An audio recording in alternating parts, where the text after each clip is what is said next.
大家好，今日我哋為大家介紹人力資源及行政組嘅工作。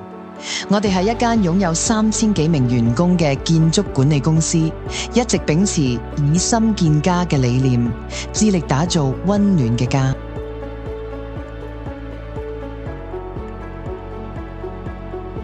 首先，招聘係我哋嘅核心工作之一。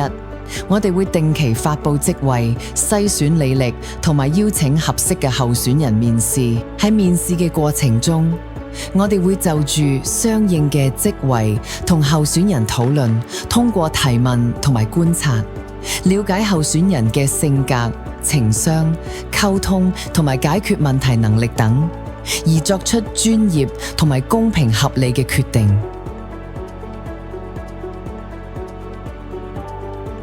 我嘅使命係為公司揾到認同公司理念嘅人才。我哋嘅招聘流程唔單止注重專業技能，更會睇重應徵者係唔係願意用心參與。係面試到入職，我哋都確保每位新員工都能夠感受到以心建家。我哋亦都非常重視員工既反饋，定期進行面談，了解佢哋既需要同埋困難。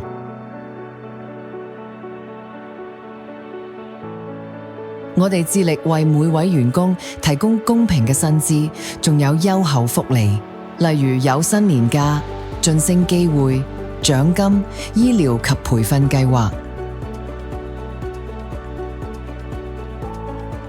以心建家係我哋既承諾，我哋為員工打造舒適嘅工作環境，例如舉辦同樂日、運動日、義工服務同埋員工退休聯誼。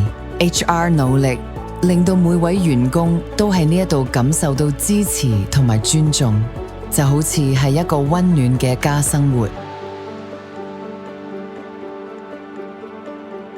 係 HR 工作就係用專業同埋熱情連結所有員工嘅夢想同公司嘅願景。我哋嘅辦公室唔只係工作嘅地方，更係創建幸福家庭嘅起點。